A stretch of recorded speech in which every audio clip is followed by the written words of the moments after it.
eh, tenemos ya conocida. De hecho, no va a esta presentación, pero sin embargo vamos a leer la reseña respectiva, ¿no? Y es la doctora Gisela Figueroa Toledo.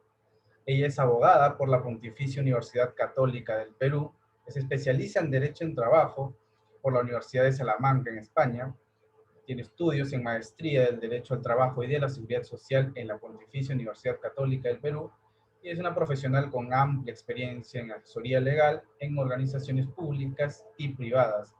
Y de todas maneras, una gran experta en el tema que va a tocar, de hecho, de todo el módulo. Podríamos contar con ella con todo el módulo, pero el tema que le ha tocado el día de hoy es el de Derecho Sindical, Constitución y Estatuto de la Organización Sindical. Está ahí la doctora Gisela, a ver si puede activar su micro y su video. Está en vivo.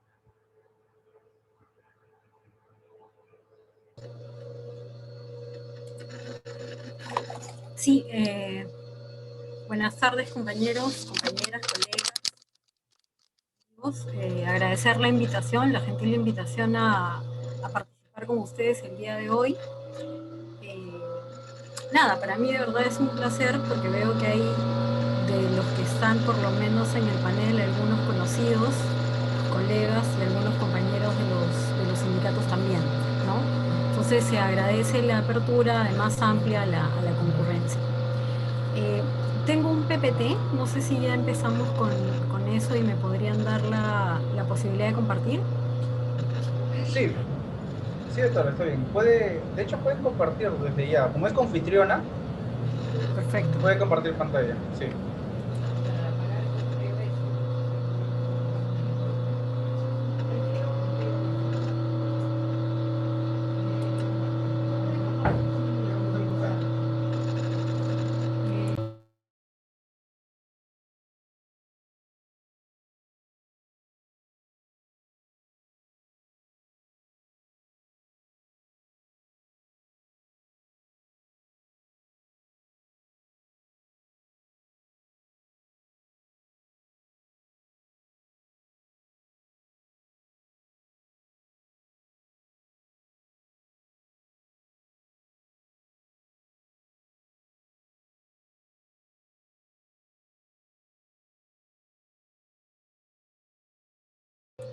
Unos minutitos, por favor, estoy teniendo problemas con la computadora.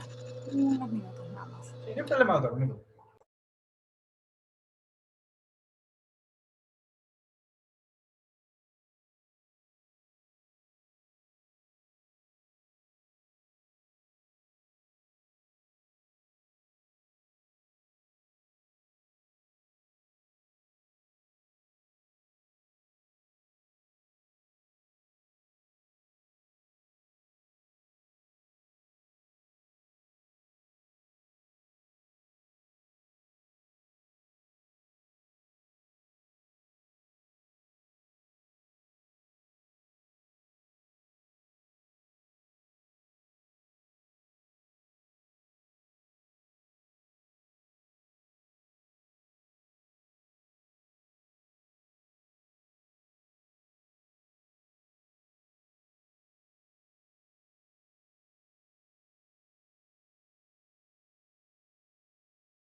Bueno, mientras la doctora Gisela se logra estabilizar su PC para poder compartirnos su presentación, les recordamos a los asistentes que durante la sesión se va a pasar un registro, un formulario para, bueno, que registren su asistencia. Solamente están obligados a registrar su asistencia aquellas personas pues que están registradas en el curso como participante, ¿no? El resto que está como asistente público no es necesario que registren su asistencia, ¿no? Es un tema meramente de certificación. Por otro lado, también recordarles, ¿no? Que, un momentito.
Doctora Gisela, se logra ver perfectamente su pantalla, pero no la escuchamos a usted. Ya está. Ahora sí. ¿Puedo empezar? Estabas dando, creo, direcciones para el resto de la charla. Sí, bueno, simplemente indicarles, ¿no? Que no es necesario que registren manualmente su asistencia, ¿no? Va a ser esto filtrado a través de un formulario. Eso es todo. Podría empezar. Bien, bueno, agradeciendo igualmente, pidiendo las disculpas del caso por el impasse con la computadora, ¿no?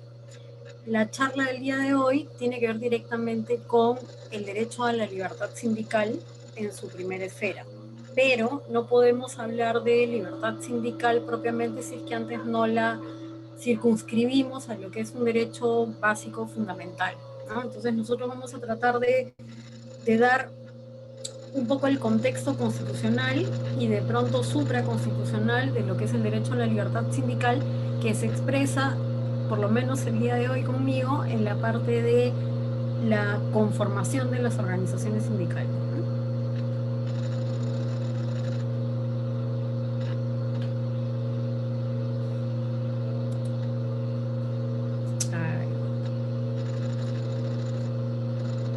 Primero que nada tenemos que ver, porque no podemos hablar de la libertad sindical 2018, libertad sindical 2021, ¿no? Hay un tema de contexto que tenemos que visualizar, porque incluso hay normativa distinta para esta época de COVID que nos ha tocado vivir. Entonces, la situación actual es importante para ver el tema de la libertad sindical y de cómo se están dando en la realidad o cómo ha impactado esto en lo que son las organizaciones sindicales, ¿no? Entonces tenemos una situación de COVID-19, una crisis sanitaria que ha dado lugar al estado de emergencia sanitaria, que como bien sabemos se termina luego en septiembre, ¿no? Bueno, se termina en principio en septiembre. Tenemos a partir de ahí una crisis económica.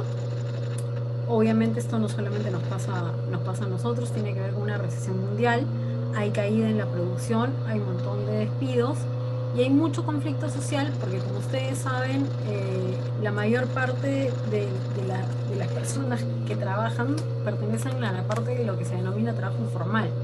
Entonces, incluso la necesidad del trabajo para las personas que son informales ha sido un índice significativo en el tema del contagio y por supuesto en la segunda ola, ¿no? Por eso es que en esta segunda ola, pese a que todo el mes de febrero se había señalado que iba a haber cuarentena total, ¿no? Con la restricción de la salida de las casas y todo esto, los límites de tránsito, no hemos sentido mucho que eso ha sido así, ¿no? Porque igual no ha habido tanto control a nivel del Estado y pues tampoco la gente ha dejado de salir a trabajar. Todo esto sumado a la enorme crisis política en la que estamos. Esto es importante señalar porque este contexto va a determinar las relaciones laborales y las relaciones laborales obviamente inciden en las relaciones sindicales o las relaciones colectivas. Tenemos el trabajo como un concepto básico, es el trabajo humano, tenemos el trabajo productivo y el trabajo no productivo. Dentro del trabajo productivo tenemos el trabajo por cuenta ajena y el trabajo por cuenta propia, que en principio todavía no está regulado en nuestro país, en legislaciones como en España, sí tienen un propio estatuto, ¿no? Del trabajador autónomo. Nosotros no tenemos todavía nada. Aquí hay un límite entre los que son cuarta categoría de renta, ¿no? Quienes supuestamente giran recibos por honorarios y lo que prestan son servicios. El trabajo por cuenta ajena es libre y es forzoso. El trabajo forzoso, como todos sabemos, está proscrito, es ilegal. El trabajo por cuenta ajena es libre y presupone que es autónomo y que es subordinado. Esta cadena de aquí es la que nosotros vamos a tener que, bueno, a la que vamos a echarle un vistazo el día de hoy, porque es la base sobre la cual parte el sistema de relaciones colectivas que nosotros tenemos. Presupone que hay un trabajo humano, productivo, por cuenta ajena, hay un empleador, es libre, porque se supone que es de libre voluntad del trabajador asumir o no el trabajo, hay una subordinación a este empleador y a cambio de esta subordinación el trabajador recibe una contraprestación llamada remuneración. En nuestra legislación, los únicos que podrían estar sindicalizados son aquellos, en el caso, por ejemplo, de sindicatos de empresa, personas que se encuentren con el vínculo vigente en la contratación, ¿no?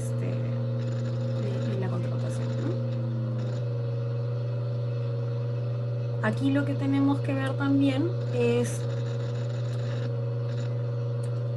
las distintas partes y las diferencias que hacen el derecho civil, por ejemplo, el laboral y el mercantil, que son tres cosas que son completamente distintas. En el derecho civil tenemos lo que son la alocación de servicios y los contratos de obra. Eso es importante definirlo porque tiene que ver con los tres elementos que nosotros habíamos hablado antes, que era ese triángulo de trabajo a cuenta ajena, hay un empleador, trabajo personalísimo, no lo puedo ceder, yo realizo mis labores bajo un sistema de subordinación, con lo cual también tiene que ver con la posibilidad de sanción en el caso de los empleadores y que tiene como producto una remuneración. Eso es derecho laboral y se basa en un contrato de trabajo. El derecho civil tiene locación de servicio y contrato de obra. Y el mercantil, obviamente, hay agencia, comisión, corretaje, son, digamos, tres cuestiones completamente distintas. ¿Por qué es importante tener a la mano el derecho civil y el derecho laboral? Porque hay un principio en el derecho civil que es completamente diferente al derecho laboral. En el derecho civil nosotros vamos a hablar literalmente de el papel, el contrato, el papel manda. Lo que está dicho en el papel, en el contrato, vía notarial, vía lo que sea, es lo que manda. En el derecho laboral, en tanto que el derecho laboral es de por sí una relación asimétrica entre el poder que tiene el empleador y los trabajadores, existe el principio de primacía de la realidad. ¿Qué quiere decir? Que al margen de lo que diga el contrato de trabajo, que puede decir que uno labora 4 horas, si en la práctica y en la realidad uno labora 8, pues se va a preferir señalar que el trabajador tiene 8 horas efectivas de trabajo y no necesariamente lo que dice el contrato de trabajo. Es importante ver este tema de civil laboral porque, por ejemplo, en el sector público durante mucho tiempo se ha contratado bajo la modalidad de locación de servicios de un régimen civil personas que en la práctica realizaban una prestación personal de servicio bajo una subordinación y con la contraprestación de una remuneración, ¿no? Y sin embargo, estaban considerados en el papel como un contrato de locación de servir. Esta locación de servir no tiene derecho absolutamente a ningún nivel de protección, pero se entiende que es porque no tiene la categoría de subordinación, ¿no? Cosa que sí tiene el derecho laboral y que trae consigo una serie de sistemas de protección y de garantías necesarias para el trabajador.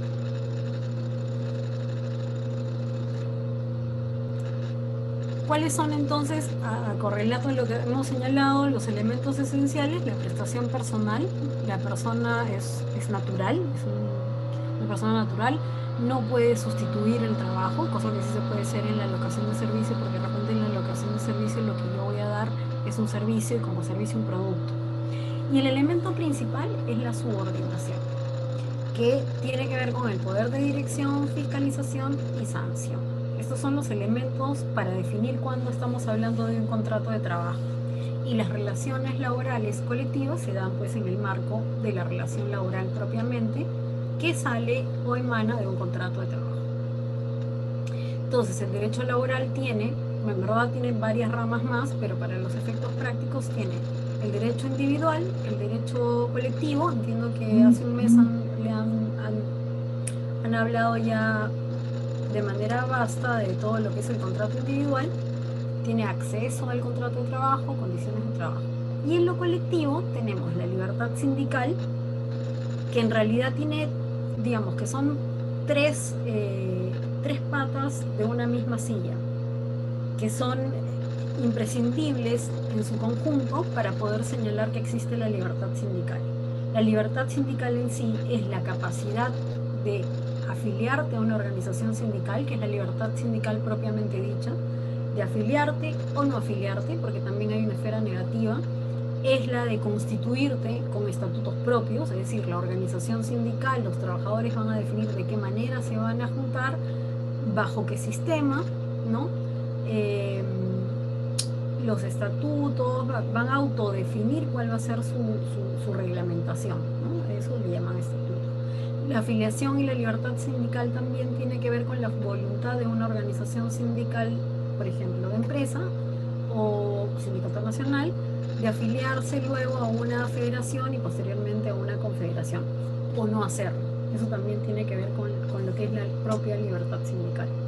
Tenemos la negociación colectiva, que es la capacidad que tendrá este sindicato para, a través de una negociación colectiva, a través de un proceso, ejecutar su petitorio ante su empleador con miras a mejoras económicas y mejores condiciones de trabajo. Y tenemos la huelga. Estas tres en conjunto dan por lugar la libertad sindical. No podemos hablar de afiliación. Si no hay afiliación sindical libre, no podemos hablar de libertad sindical. Si tenemos a un empresario que nos dice que tenemos que renunciar a nuestra organización sindical para luego poder subir en la cadena de la propia empresa o de la propia entidad, no hay realmente libertad sindical, ¿no? Lo mismo, si yo no puedo realizar una huelga, no tengo el mecanismo válido de para poder presionar, que eso es la huelga, la posibilidad y el derecho de presión para poder ejecutar la negociación colectiva, ¿no? Pero bueno, eso igual también lo podemos ir viendo en el camino. La libertad sindical propiamente dicha, ¿no? Nuestro Tribunal Constitucional señala que es la capacidad autodeterminativa para participar en la constitución y desarrollo de la actividad sindical.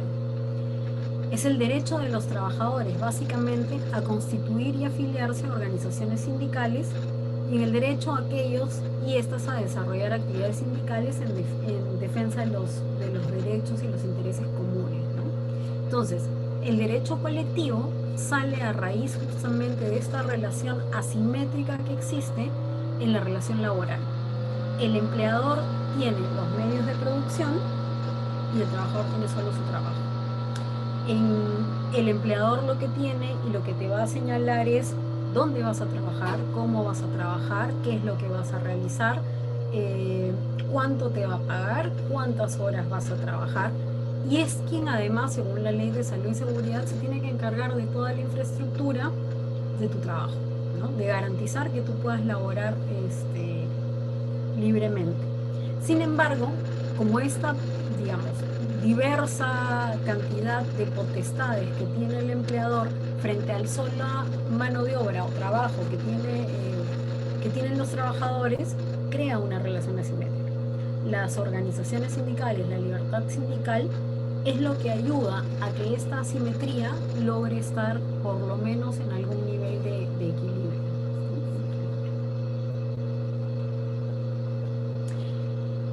Nosotros, nuestro gobierno, el Estado peruano, tiene vigente algunos convenios de la OIT, ¿no?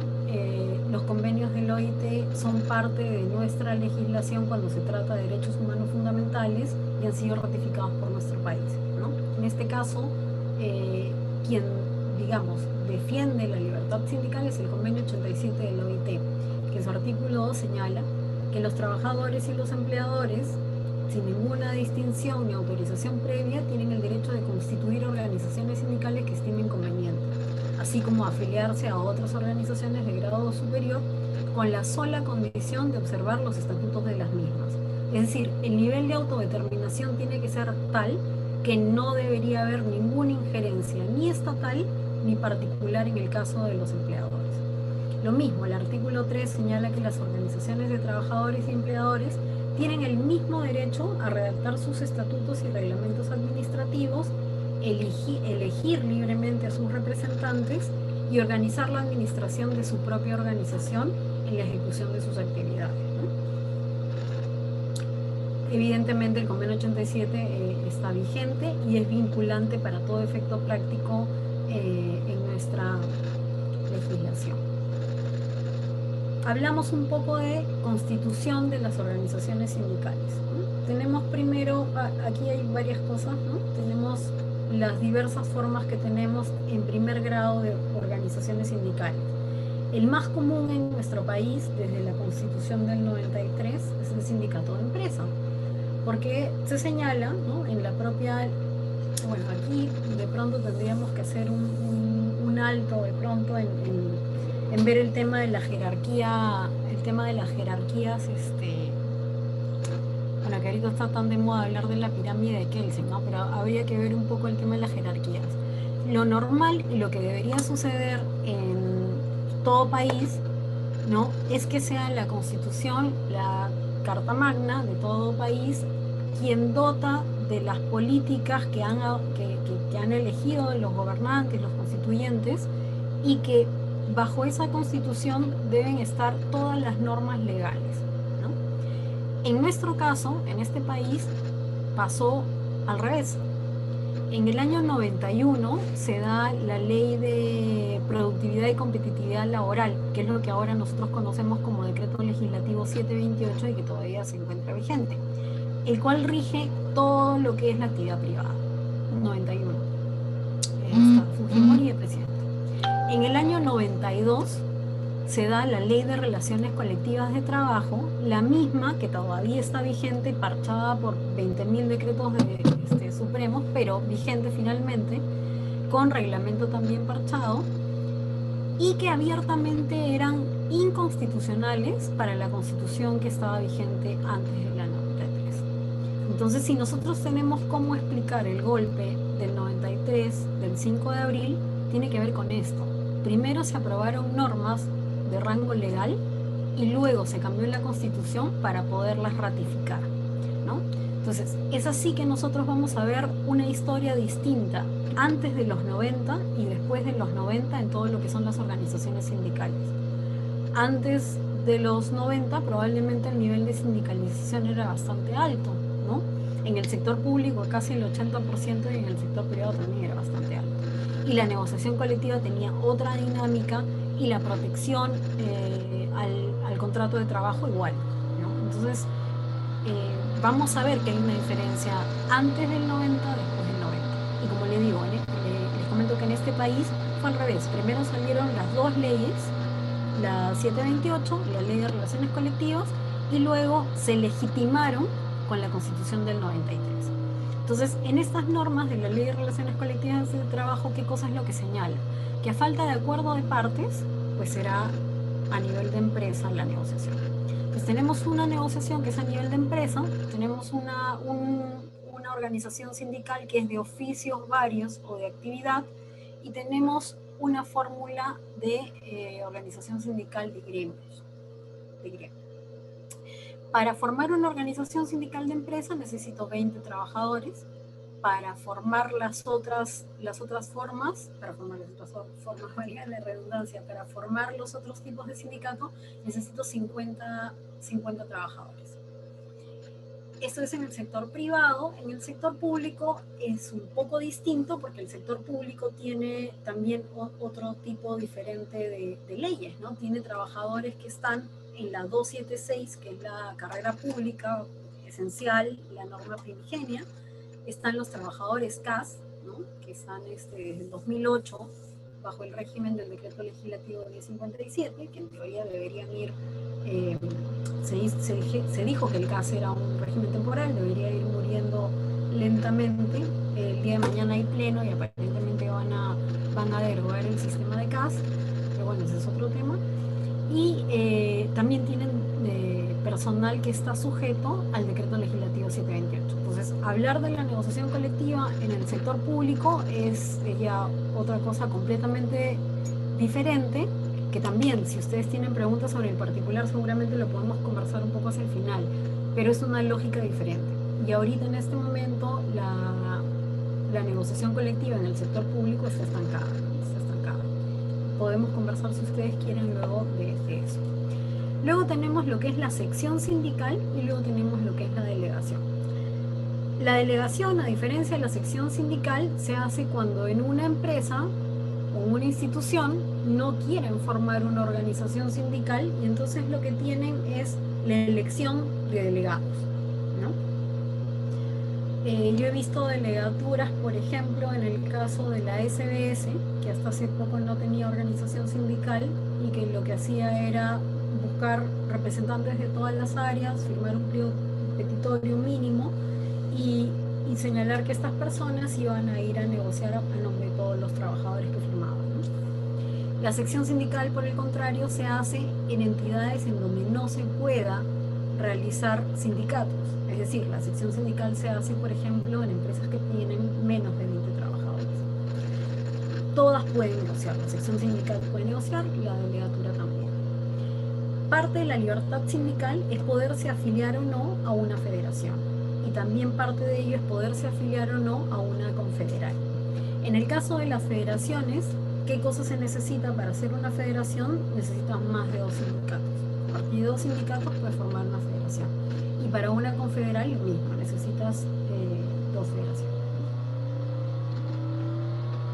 Entonces, ¿cuál es un poco más o menos el nivel de ranking, por llamarlo de alguna manera, que podríamos tener? Es sindicato de base, federación y confederación. Las labores que realiza una y otra son distintas, pero eso no está en la legislación, eso es parte del desarrollo mismo sindical, ¿no? La dinámica de una federación es más que aglutinar sectorialmente digamos, propiciar mayor información sectorial, tener acciones conjuntas de huelgas, por ejemplo, sectoriales, ¿no? Y la confederación ya tiene digamos, un piso un poco más político. Tan es así que las confederaciones en nuestro país participan válidamente tanto del acuerdo nacional como del espacio de diálogo social llamado Consejo Nacional de Trabajo, que tiene súper importantes tareas, ¿no? Una de ellas, por ejemplo, el definir la remuneración mínima vital, ¿no? Entonces, la confederación sindical, las confederaciones en este caso, en nuestro país, hay 4 que son, digamos, las que están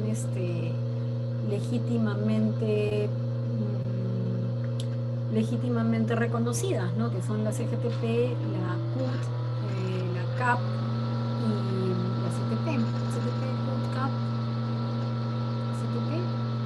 y CGTP, son 4. Hay varias otras, efectivamente, pero digamos, las que tienen representación válida, por ejemplo, en el Consejo Nacional del Trabajo, pues son solamente esas 4. En el caso del sector público también tienen la misma jerarquía: sindicatos de base, federaciones y confederaciones.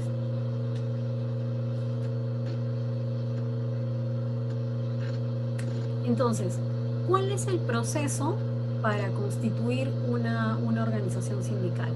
Primero hay que aprobar un estatuto, ¿no? En el caso de los sindicatos de empresa o los sindicatos de instituciones, que son los más comunes, lo que vamos a tener es, primero, la voluntad, de preferencia con la mayor cantidad de información posible, de conformar una organización sindical. Nos autoconvocamos a formar una organización sindical, se aprueba un estatuto que lo definen ustedes mismos, o sea, las personas que quieren formar la organización sindical, cuánto va a ser la cuota sindical, cuántas personas van a ser los directivos, quién va a mandar, si la asamblea o la junta directiva, cuánto es un quórum básico para tomar la adopción, por ejemplo, de huelga. Entonces, el estatuto debe contener todo eso, no solamente las generales de ley, como podrían ser, por ejemplo, en el caso de una persona individual, ¿no? Nombre, denominación, ya bueno, el número del registro sí lo da. El estatuto debe señalar cuáles son los principios para los cuales nos estamos juntando, ¿no? Debe señalar cuál es el periodo de vigencia de la junta directiva, los cargos que van a formar parte de la junta directiva, los objetivos como organización sindical y básicamente debería tener las funciones de cada secretaría, ¿no? Y luego cosas ya un poco más internas que dependen de cada organización sindical, ¿no? Si quieren tener acuerdos de ayuda mutua, si quieren, por ejemplo, ahorita hay muchos sindicatos que están poniendo cuota de género, ¿no? Entonces ponen, por ejemplo, en el estatuto 2 cláusulas que a mí me parecen súper importantes y que son nuevas en las organizaciones sindicales. Ponen, por ejemplo, que debería existir la alternancia. ¿Qué quiere decir? Que tengo un secretario general hombre y obligatoriamente tengo que tener una secretaria general adjunta mujer. Entonces, los 2 principales cargos deberían ser hombre y mujer, alternancia. O si tienen presidente y secretario, lo mismo. Si el presidente es hombre, la secretaria general debería ser mujer. Y están poniendo también en los estatutos las cuotas de género. O sea que debe afiliarse por lo menos al 30%, o sea que la organización sindical siempre debe mantener el 30% de participación femenina. O, por ejemplo, que en la propia junta directiva el 30% tienen que ser mujeres, ¿no? Se elige la junta directiva en esta asamblea. Hasta hace poco, hasta antes de la pandemia, las asambleas eran presenciales, ¿no? Eran presenciales y además el acta que se levantaba tenía que ser fidedigna de lo que estaba sucediendo. Pasaba muchas veces que los trabajadores, como tenían distintos turnos, si era una fábrica, por ejemplo, ponían la firma, corrían firmas, y luego tanto la autoridad administrativa de trabajo como el empleador, por ejemplo, el empleador tiene acceso a esos documentos en el Ministerio de Trabajo. Entonces, si el empleador va a revisar quiénes fueron los afiliados que constituyeron una organización sindical y se da cuenta que firmó un señor que ha estado en una de las plantas laborando, porque ellos conocen el horario de trabajo de las personas, pues entonces probablemente quiera declarar nulo ese registro sindical. Porque no es verdad entonces que hay una persona, y si no es verdad que hay una persona, porque no estuvo ahí, pues era inválido todo el registro. Por eso es que antes se exigía que las asambleas coincidieran plenamente con las actas y con los participantes. Bueno, la asamblea se autoconvoca, se aprueba el estatuto, se elige una junta directiva que no necesariamente hay una especie de temario de cuántos cargos tienen que haber. Si tenemos la posibilidad o tenemos la idea que vamos a tener una organización sindical grande, lo que vamos a hacer es tener una junta directiva amplia. Si por el contrario nuestra visión es que vamos a hacer una organización pequeña, porque la institución en general es pequeña, entonces vamos a tener una junta directiva pequeña. Se deja constancia en un acta refrendada por notario público o juez de paz, ¿no? Y se indica el lugar, fecha en la que se están constituyendo. Se indica, por supuesto, además de la junta directiva, todos los afiliados que son parte de la asamblea constituyente. Y esto se inscribe en el registro de organizaciones sindicales que se encuentra a cargo de la Autoridad Administrativa de Trabajo, de la subdirección de registros sindicales, ¿no? Que está a cargo de la Dirección Regional del Lima también. Lo mismo en las federaciones y lo mismo en la confederal. En el caso de las federaciones, lo que sí se exige es que hayan habido asambleas previas en los sindicatos donde se exprese públicamente que van a aceptar la afiliación a dicha federación. Algunas cosas, ¿no? La cancelación de registro, bueno, primero para empezar, el registro sindical no es constitutivo, sino solamente declarativo en el sistema que nosotros tenemos. ¿Eso qué quiere decir? Que desde que se hace la asamblea, uno puede decir que ya tiene organización sindical, porque ya se constituyó, porque la sola voluntad de los trabajadores de reunirse y constituirse hace ya una organización sindical. La parte legal de elaborar, ingresar los documentos, el acta y tal, lo que hace es declarar ya el registro sindical, ¿no? Entonces, eso es una cosa, el registro sindical es declarativo y no constitutivo.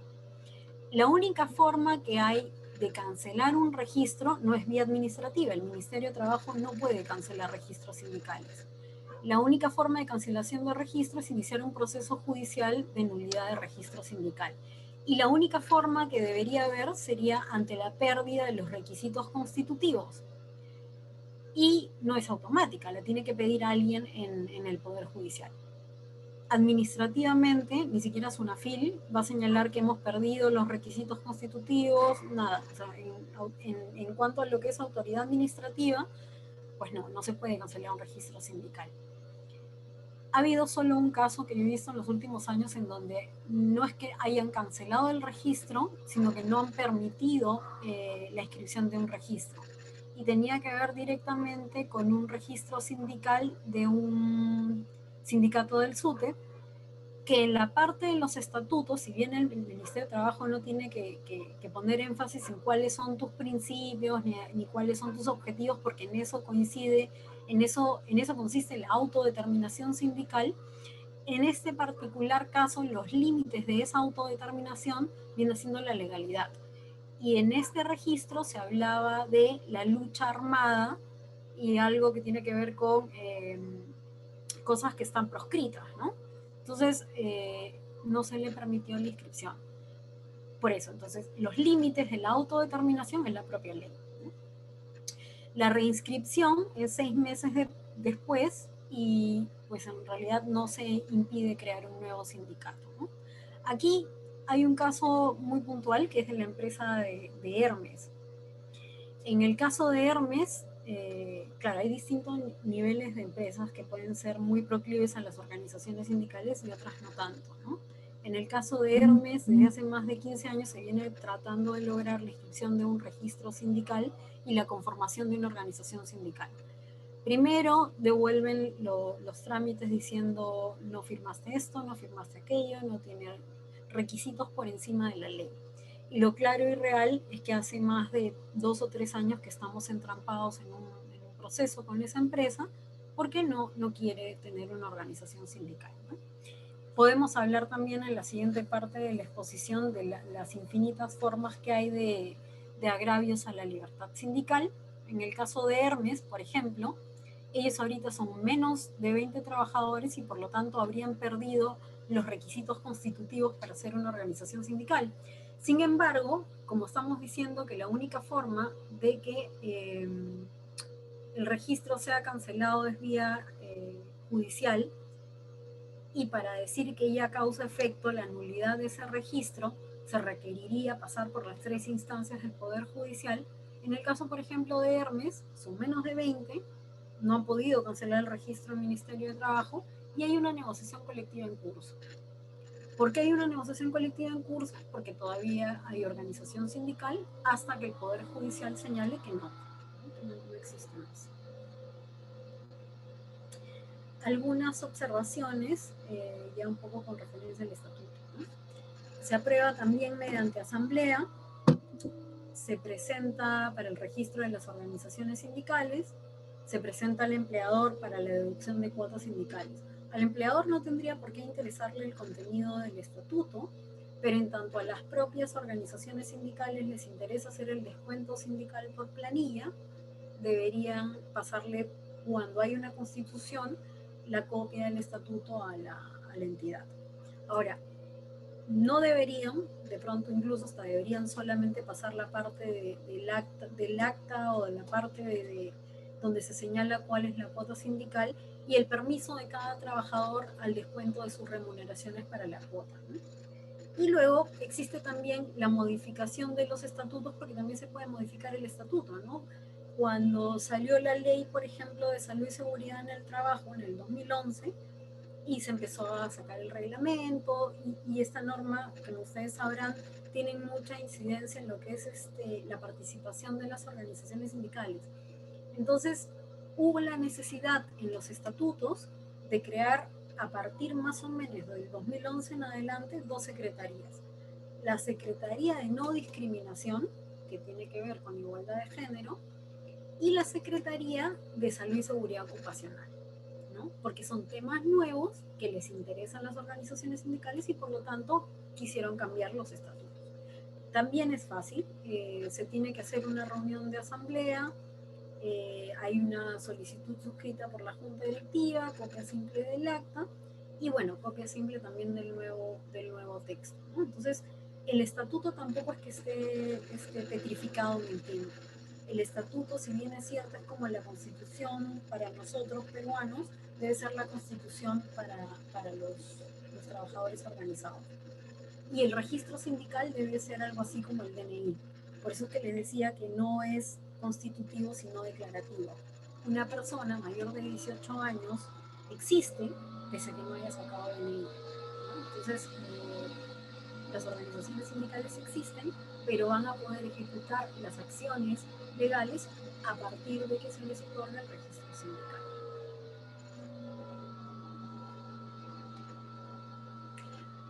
¿Cuál es el contenido? ¿No? Tenemos en los contenidos un poco de lo que ya habíamos hablado en cuanto a lo que es el contenido del estatuto, ¿no? Tenemos las atribuciones de la junta directiva, de qué manera van a ser las elecciones, normalmente es a través de un comité electoral distinto al ente que es junta directiva, para que haya transparencia y pues no se crea que haya algún nivel de manipulación. La relación de la sección sindical con su propia organización sindical en el caso que hubiera secciones sindicales, cuáles son los cargos comprendidos en el fuero sindical, es decir, cuáles son los cargos que van a tener esta protección denominada fuero sindical, la admisión o no del personal de dirección o de confianza, porque es potestad de los estatutos. Si en el estatuto no lo señala, se entiende que está prohibida la afiliación de los trabajadores de confianza. El estatuto lo tiene que decir explícitamente para señalar quiénes son personal de confianza. El monto y la exigibilidad de las cuotas, ¿no? De todos los miembros y todas las contribuciones obligatorias. Puede haber cuotas ordinarias que son mensuales, o puede haber cuotas extraordinarias como el hecho de, por ejemplo, decir cada vez que fallezca un familiar directo del trabajador, los sindicalizados autorizamos a que se nos descuente 10 soles adicionales a la cuota sindical. Estos son dos tipos de cuota sindical diferente, ordinaria y extraordinaria. ¿Cuál va a ser el mecanismo de la determinación de la adopción de la huelga? La ley señala que no, hasta el 2008 o 2006 probablemente, la ley de relaciones colectivas de trabajo señalaba que para adoptar la huelga necesitabas mayoría absoluta de los trabajadores, ¿no? O sea, necesitabas la mayoría, necesitabas más de la mitad más uno, la mayoría regular. Luego la ley se modificó porque se señaló que esto era un impasse para proceder a la huelga, sobre todo dado los distintos turnos que tienen muchos de los sindicatos. Y entonces lo que se señaló a partir del 2006, 2008, la verdad es que no me acuerdo bien, pero a partir de ahí es como se determina el estatuto. Entonces, si en el estatuto señala que se necesita simple votación, ¿no? Mayoría simple, es decir, con los que estén, que se apruebe, eso es lo que vale. Si por el contrario el estatuto dice que necesita mayoría calificada, 3 asambleas, ratificaciones, esto también es válido porque tiene que ver con la capacidad de autodeterminación que tienen las organizaciones sindicales. Tiene que señalar también la forma de separación temporal y expulsión de sus propios miembros, ¿no? Tiene que haber los procesos disciplinarios. ¿Cuándo podemos poner procesos disciplinarios? ¿Cuándo podemos vetar una junta directiva? ¿Cuándo podemos enviar a un trabajador con, digamos, la sanción máxima que puede ser la expulsión? ¿No? Tiene que haber un nivel de sanciones también. Suspensión de derechos, suspensión de poder ser miembro de la junta directiva, ¿no? Entonces, tiene que haber también este tipo de cosas dentro de lo que es el estatuto. Tienen que estar las causales de disolución, de qué manera se van a disolver, como sindicato, bajo qué causales, qué cosas se va a hacer con el patrimonio, si es que llega a tener algún nivel de patrimonio la organización sindical, y la designación finalmente del liquidador de la organización sindical en caso de disolución, ¿no? Esto tendría que estar contenido en el estatuto. ¿A quién le conviene que el estatuto esté lo mejor redactado posible? No es simplemente la formalidad de que se inscribe en el registro sindical. El estatuto es la base de lo que van a ser las relaciones internas del sindicato.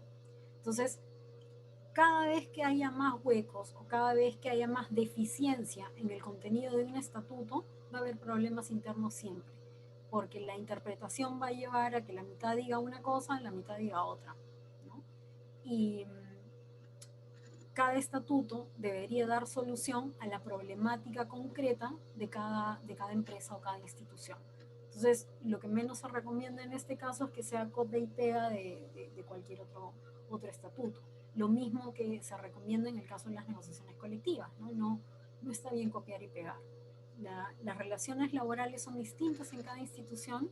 Los problemas probablemente algunos que sean transversales, ¿no? Como pueden ser los contratos temporales, que son una constante de casi límite a la libertad sindical y es generalizado, pero luego hay otras dinámicas a las que debería responder el propio estatuto. Y bueno, finalmente en la época de pandemia tenemos el decreto legislativo 1499 que habilita a los trabajadores para emplear las tecnologías de información y comunicación en la realización de los actos propios de la actividad sindical, tales como la modificación de estatutos, designación y cambios de integrantes de junta directiva, la elección de delegados y la constitución de organizaciones sindicales. El decreto legislativo 1499 trajo a colación, me parece que desde mayo, en realidad es un decreto legislativo que modifica varias cosas. Modifica, por ejemplo, lo que antes teníamos de ley de trabajadoras del hogar, ¿no? Tratando de asemejar el tema de las trabajadoras del hogar al convenio OIT 189 que fue ratificado en noviembre del 2018 en nuestro país. Entonces, a raíz de la pandemia y a la imposibilidad de hacer las asambleas, y entonces a la imposibilidad de poder ejercer un derecho a la libertad sindical, que es constitucionalmente protegido, sale el decreto legislativo 1499, que habilita las reuniones sindicales virtuales, que habilita la utilización de los TICs, grabación de audio y video, correo electrónico, aplicaciones de mensajería instantánea, todo lo que pueda servir con los métodos electrónicos para que la organización sindical pueda ejercer sus derechos, ¿no? En el caso de los actos propios de la actividad sindical que deben ser comunicados a la autoridad administrativa o que constituyen requisito o condición de un procedimiento administrativo, el acta, que es lo que antes podría entregarse, por ejemplo, para la Constitución, puede ser ahora convertida en una declaración jurada. La declaración jurada viene a ser el resumen de lo que antes era el acta. Y con la sola firma del secretario general es válidamente legal, ¿no? Digamos, tiene toda la legitimidad para causar efecto como acto administrativo, ¿no? Entonces el 1499 finalmente habilita habilita a las organizaciones sindicales a poder seguir laborando. Parte de lo que es también libertad sindical, además del estatuto, ¿no? Y además de la propia Constitución a través del registro sindical, tiene que ver con la capacidad económica que tengan las organizaciones sindicales. Por eso es importante fijar la cuota sindical, que esta además es obligatoriamente a través de la banca, ¿no? A través de un decreto supremo se señaló que había obligatoriedad bancaria en el caso de las organizaciones sindicales. Y además que no se iba a permitir que las organizaciones sindicales tuviesen o fuesen válidas las organizaciones sindicales que tuviesen cuentas bancarias a nombre de personas, que necesariamente tendría que estar a nombre de la organización sindical para que los descuentos sean válidos, ¿no? Y una tercera cosa que tiene que ver con la libertad sindical inherentemente al quehacer de la organización es la capacidad que tienen para conseguir licencias sindicales, ¿no? Porque de no tener licencias sindicales, pues efectivamente no van a poder hacer labor sindical. Hasta hace poco, y por eso les mencionaba que los convenios del OIT que son vinculantes son importantes, porque hasta hace poco nuestra ley de relaciones colectivas de trabajo, que en verdad era bien restrictiva, y ya les estoy comentando por qué, fue dada en un contexto de camino a la dictadura, señalaba que solamente uno puede tener licencia sindical para actos de concurrencia obligatoria, ¿no? Es decir, que puede ser un acto de concurrencia obligatoria la policía, el Ministerio de Trabajo, Fiscalía, ¿no? Las notificaciones que llegan y que te obligan a asistir, de grado de fuerza, incluso si se tratase de materia penal. Pero eso no puede ser la licencia sindical, ¿no? Y ahí le echamos mano a los convenios del OIT. Entonces, tenemos que interpretar las normas de rango legal al amparo de nuestra Constitución y a la vez al amparo de los convenios internacionales, que no solamente son los del OIT, sino que son todos los que versan sobre derechos humanos fundamentales y que han sido asumidos por nuestro país como propios. Automáticamente ingresan a nuestra legislación y pues se convierten en obligatorios. Entonces, cuando una empresa decía que no a la licencia sindical por tratarse de un tema que no era un acto de concurrencia obligatoria, se utilizaban los convenios del OIT el 87, si era de negociación colectiva el 98, los derechos humanos a la libertad sindical también, ¿no? Que además hay vastas jurisprudencias sobre eso, y se decía que debería ser todo acto inherente a la actividad sindical. Dicho sea de paso, que no tendría por qué informarse la utilidad de dicha licencia a las instituciones o a la empresa, porque es un tema de autodeterminación. Si yo soy un mal dirigente y malgasto mis licencias, quien me lo tiene quien me lo tiene en todo caso que reclamar, tiene que ser la organización sindical, no podría ser la empresa, ¿no? Y bueno, hasta ahí algunos criterios. Una última cosa que creo que tiene que ver con cuál es la actual política, cuál es la mirada que de pronto podemos tener desde la autoridad administrativa en el caso de las organizaciones sindicales, puntualmente en este tema del estatuto, ¿no? La autoridad administrativa de trabajo debería ceñirse a lo que dice la Ley de Relaciones Colectivas de Trabajo, el 1499, que te permite suplir algunas cosas como actas, notaría, por declaración jurada, y a su vez determinar si es que la organización sindical está en condiciones de ser habilitada en el registro sindical, ¿no?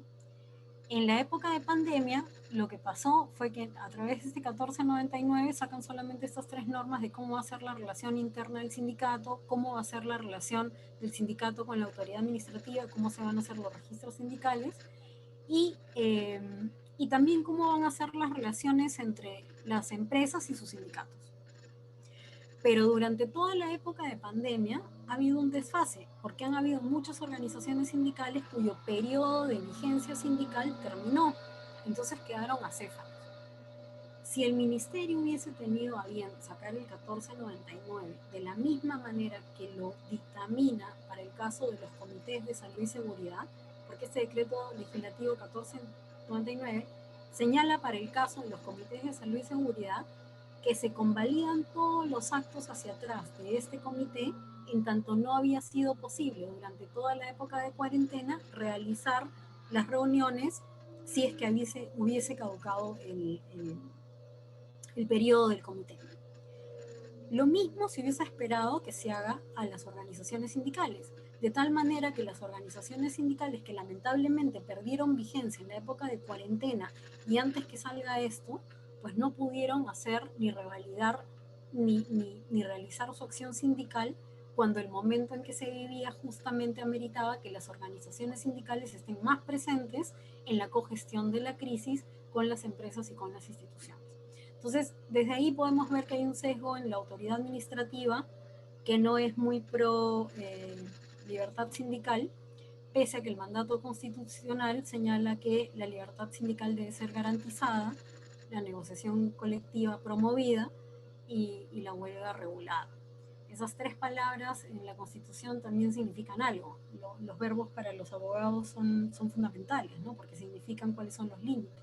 Y en la Constitución, pues están así. El artículo 28 señala, garantiza la libertad sindical, promueve la negociación colectiva y regula la huelga, ¿no? Y además le pone que debería ser teniendo en cuenta el bien común, en fin, un par de límites más que son bastante subjetivos, ¿no?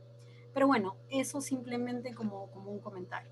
Actualmente, ¿cómo está impactando esto? Bueno, pues actualmente hay registros sindicales que están saliendo en 3 meses, lo cual es completamente antisindical porque probablemente en 3 meses ya los despidieron a todos, ¿no? Lo ideal siempre fue que el registro sea, creo que en la época que Mario Pasco Cosmópolis además fue ministro de Trabajo, sacó, curiosamente, se cree que él era antisindical y probablemente lo era, pero sacó esta norma de registro automático, ¿no? Con revisión posterior. Entonces, yo recibía tus documentos, te daba tu registro, tú ya tenías el fuero sindical ganado, ¿no? Y las garantías de protección de tener una organización sindical para no despidos y para una serie de cosas, y más bien controlaba posteriormente en el marco de 5 días si realmente habías cumplido con los requisitos de ley. Si no los habías cumplido, pues se te hacía una comunicación, una observación y ya está. Pero ya tenías tú la protección del registro sindical. Esta me parecía una buena medida que podía ayudar a proteger a los trabajadores. Ahora, de verdad, y eso no es difamar al Ministerio de Trabajo porque en el ejercicio laboral lo vemos, hay registros sindicales en donde están pidiendo antecedentes penales, aplicando una norma que es explícita para construcción civil en empresas que no tienen nada que ver, es un requisito que está por encima de la ley. En otros casos se están demorando 3 meses en contestar un registro sindical de una organización de primer grado. Y en otros casos he visto, por ejemplo, la constitución de una federación, ¿no? Una federación, que estamos hablando de varios sindicatos, donde para subsanar el registrador le da a la organización sindical de segundo grado 2 días para que haga una nueva asamblea, ¿no? Entonces, cuando lo regular deberían ser 10 días, que es lo mínimo que el derecho de defensa te permite como organización sindical. Entonces, hay algunas cosas que nos hacen creer que las normas durante pandemia no han favorecido a la constitución de organizaciones sindicales, siendo, insisto, paradójico, porque era el momento en donde más acción sindical se necesitaba, ¿no? Y bueno, hasta ahí las diapositivas y lo que quería un poco compartir con ustedes ahora.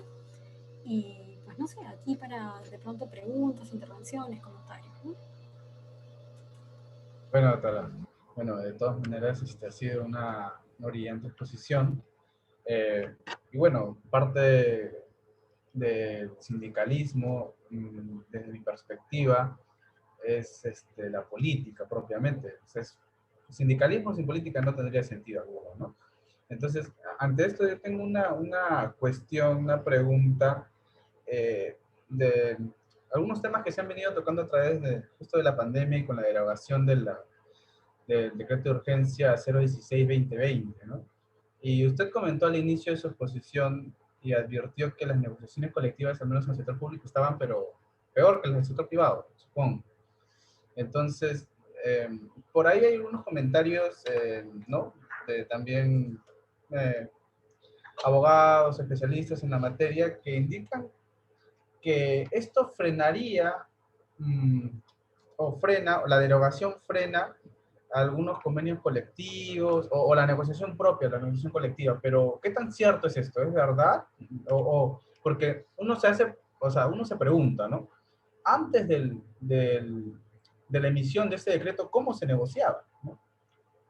Entonces, yo quisiera saber alguna de su opinión al respecto, ¿no? Acerca de esta traba que actualmente vemos en la realidad, pues, política, social, ¿no?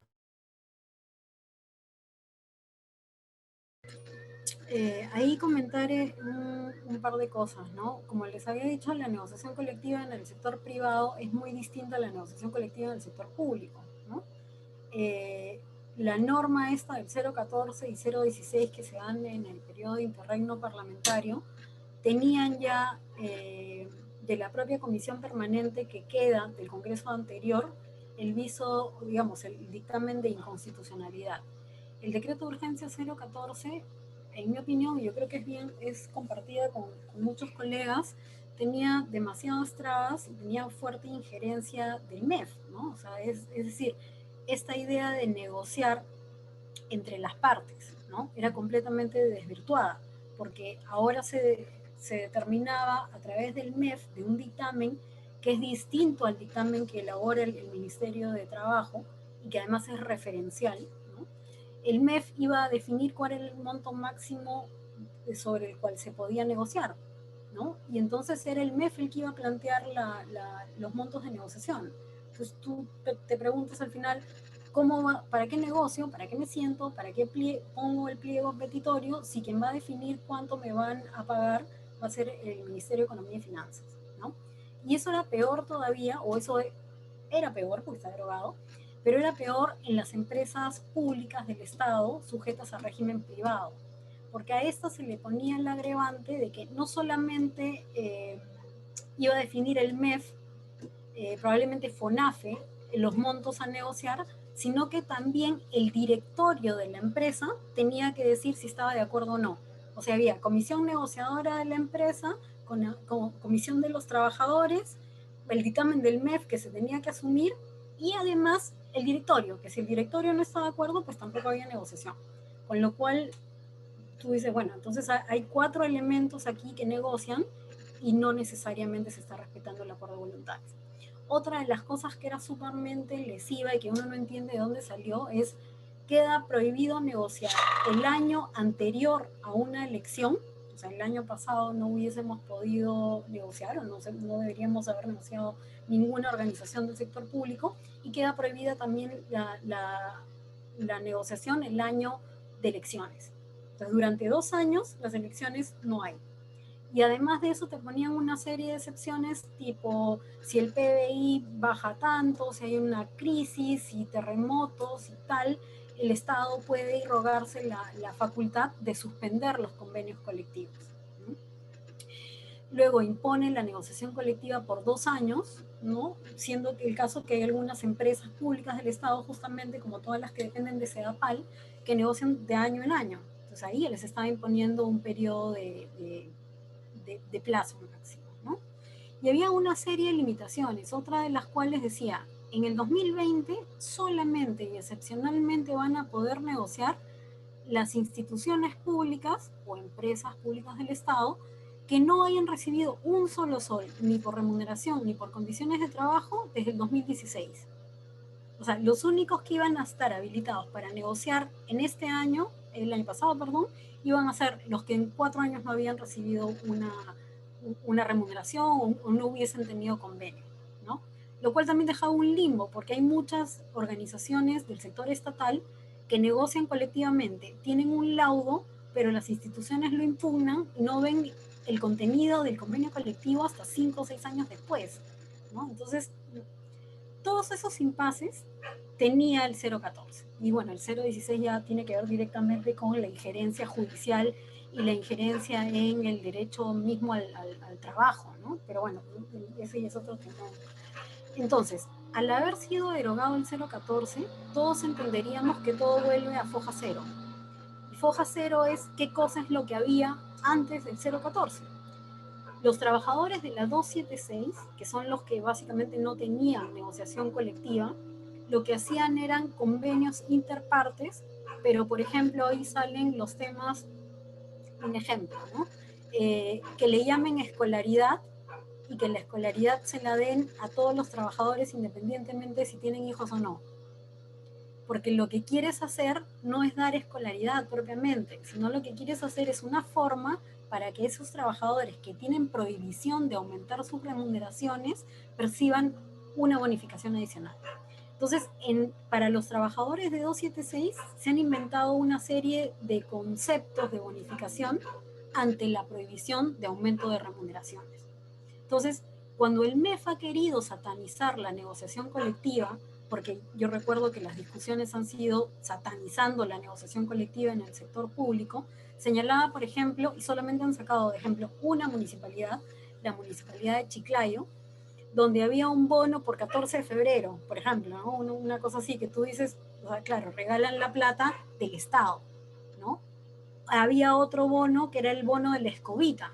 Entonces el MEF, cuando ha tenido que decir, no es posible que las negociaciones se den con ese libertinaje, porque es plata del Estado, efectivamente es plata del Estado, pero no entraron a más allá. Si la 276 tiene prohibición para regular condiciones de trabajo, para regular cualquier beneficio económico, tenían que inventarse cualquier bonificación para poder aumentar. Imagínate, si no puedes recibir remuneración, ¿cuánto has perdido en capacidad adquisitiva en 10 años? Con la inflación. Es probable que la inflación sea mínima, pero 2%, 2%, 2%, 2%, sin negociación, realmente hace que tu sueldo a la larga se termine reduciendo. Y la negociación colectiva es eso, es la capacidad de redistribuir la riqueza que tú mismo generas a producir. Entonces, bueno, por eso se desvirtuó un poco. Pero lo que hacía la 276 era eso, convenios de mutuo acuerdo con bonificaciones que le ponían cualquier nombre, que no necesariamente estaban de acorde, como te digo, el caso de la escolaridad, ¿no? No tiene que ver con que tengas hijos en edad escolar, basta con que seas trabajador, ¿no?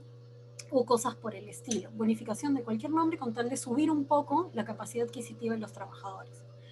Los que laboraban bajo el régimen de la 728, que son, por ejemplo, la mayoría de instituciones, o sea, la SBS, la SUNAT, el BCR, la mayoría de instituciones tienen a su personal en RENIEC, ¿no? Ya son muy pocos los que tienen 276. La mayoría que tiene 276 son más o menos ministerios. 728 tienen las otras entidades públicas. Y los que ellos negociaban eran con la Ley de Relaciones Colectivas de Trabajo, en tanto son Decreto Legislativo 728. Entonces ellos negociaban. Y si la contraparte no quería negociar, porque la ley de presupuesto decía que no podían negociar remuneraciones, ibas a un laudo arbitral y el laudo arbitral terminaba definiendo cómo se terminaba la negociación, con beneficios o sin beneficios, dependiendo de las propuestas, ¿no? Entonces, y eso. Y el CAS también empieza a negociar desde que empiezan ya a formarse organizaciones sindicales con algún nivel de reivindicación. Siempre fue un problema el tema remunerativo en el CAS, porque los CAS forman parte pues, de un estamento en cada una de las instituciones, y los CAS normalmente se crean con una remuneración en concursos públicos. Entonces, resulta difícil aumentar remuneraciones cuando depende de todo un proceso la contratación de estos trabajadores, ¿no? Entonces, se deroga el 014 y yo diría que todo vuelve a foja cero. Es decir, no tenían una ley de negociación colectiva.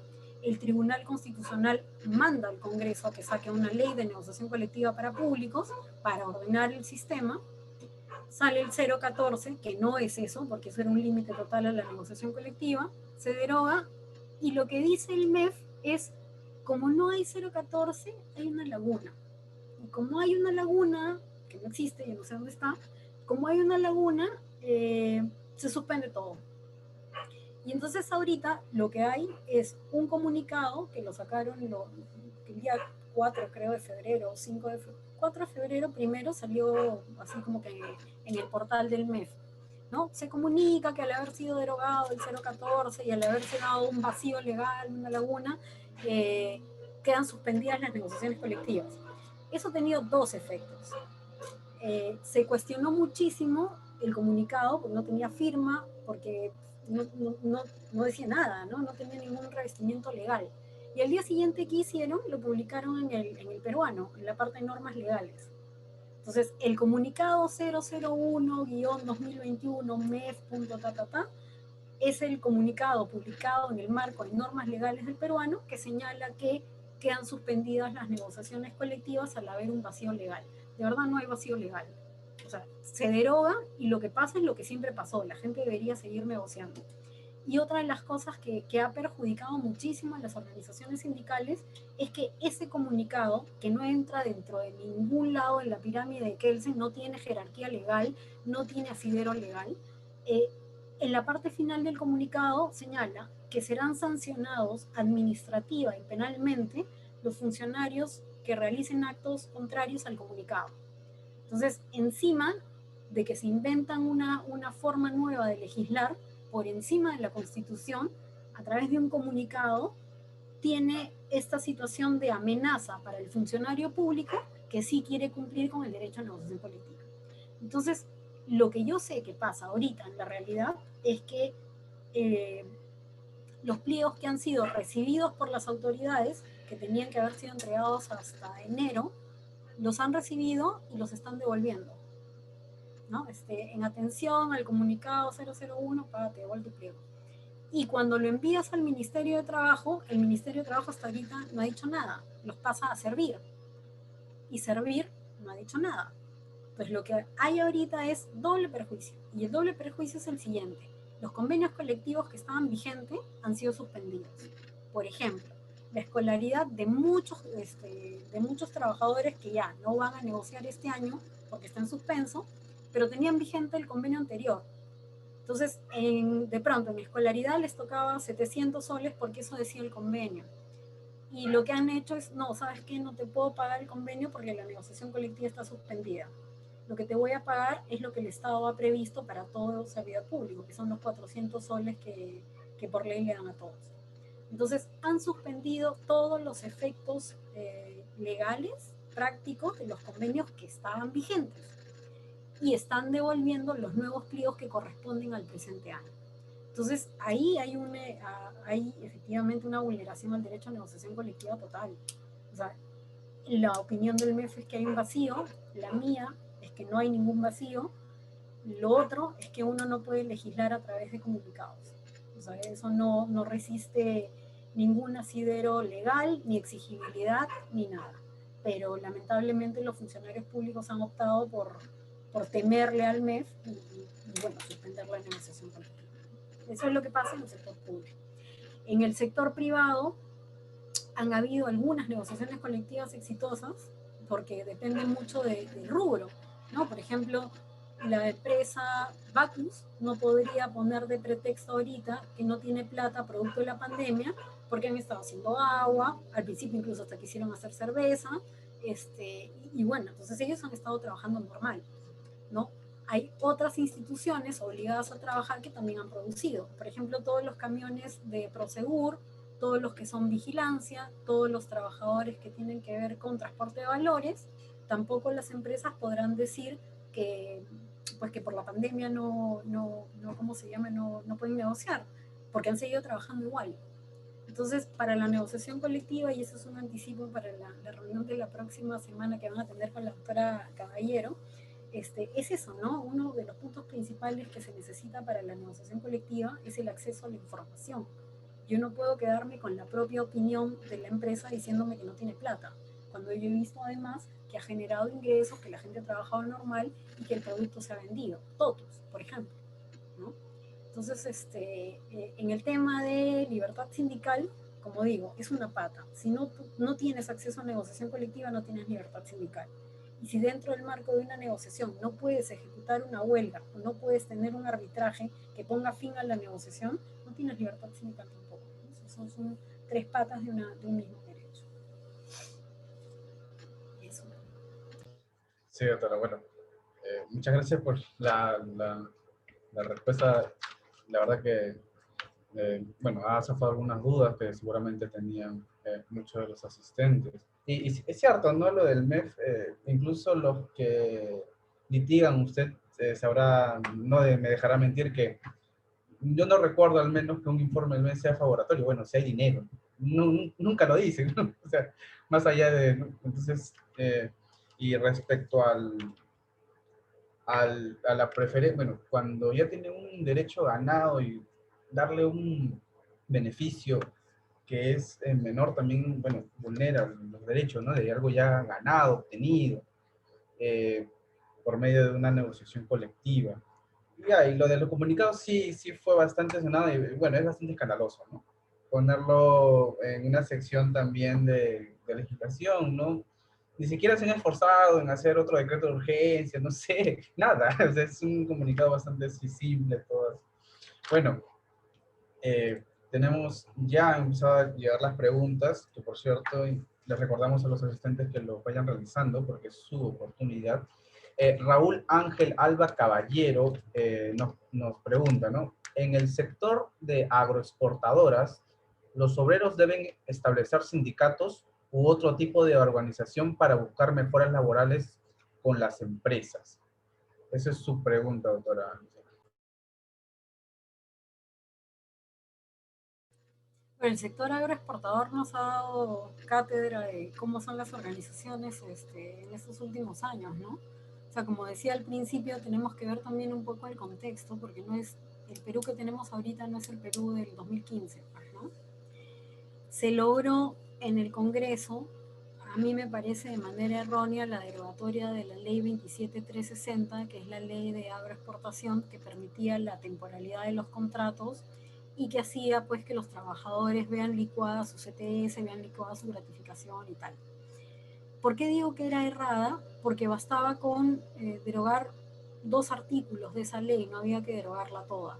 Pero bueno, finalmente se derogó y durante un tiempo han tenido un limbo tanto los empresarios como los trabajadores sin saber aplicar bien, bueno, que sigue, ¿no? O sea, cómo se hace.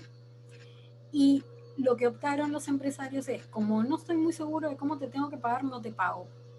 O sea, en lugar de pagarte quizás como siempre, la mayoría de los agroexportadores dijo, yo no te voy a pagar una remuneración mínima como lo está estableciendo esta norma, mejor empiezo a despedir a la gente. Entonces, de verdad hubo un conflicto muy, muy duro hacia finales del año pasado en todo el sector de agroexportación. Y lo cierto y real es que la norma era infinitamente abusiva. O sea, la parte de promover el sector es real. Ya pues, se dio la promoción, pero una promoción y una excepcionalidad no puede durar la vida entera. Y había empresas que ya vienen siendo regulares, ¿no? O sea, estoy hablando de, por ejemplo, la empresa Camposol. Claro, uno habla de la temporalidad y que por eso no puede tener contratos estables en la agroindustria, pero empresas ya tan grandes como Camposol jugaban con el tema de las estadías. Si no estoy produciendo espárragos, porque en esa época produzco arándanos, si no, o sea, este país es riquísimo y eso se puede hacer. Y había empresas que ya estaban en condiciones de mantener contratos permanentes a los trabajadores, sin seguir con estos beneficios. Otro problema que tenía el tema de la agroexportación es que el empleador solamente pagaba el 4% de salud. Y sin embargo, por el nivel de tóxicos y por el tipo de trabajo que tiene la agroexportación, resulta que son trabajadores que usan más de salud. Entonces, pagan menos los empresarios y se sirven más del régimen de salud. Entonces ahí también había otra descompensación, que tú dices, pero ¿por qué tienen que pagar menos? O sea, ¿por qué tienen que pagar menos si usan más el sistema de salud? Y eso es de cargo de los empleadores, no de los trabajadores. Entonces, efectivamente había ahí algo que estaba mal con este régimen y lo peor era el nivel de rotación contractual. ¿No? Tú no podías acumular años, tú nunca ibas a llegar a ser permanente, tú podías tener 10 años laborando de manera temporal, un día te votan y no vuelves más y no tienes ninguna liquidación, ni tiempo de servicio, no tienes nada. Entonces, esto era un problema para el nivel de organización sindical, siendo la prioritaria la organización sindical de empresa. Entonces, en un país donde la rotación en agroindustria es así, donde además en las empresas más grandes los contratos son 3 estables, 10 temporales, difícilmente logras organizar sindicalmente a la gente, ¿no? Entonces el nivel de sindicalización en las empresas de agroindustria es bajo. Es la única, o sea, yo sigo pensando y apuesto en que las organizaciones sindicales son el único mecanismo que tienen los trabajadores, que tenemos los trabajadores, para poder defender y para poder definir que esta asimetría que hay en la relación laboral, por lo menos logre ser menos asimétrica o menos lesiva para el trabajador. Entonces, si la pregunta es, ¿tenemos que organizarnos como sindicato? Sí. O sea, asociación, no son una asociación, porque defiendes los intereses laborales. Entonces, eres un sindicato.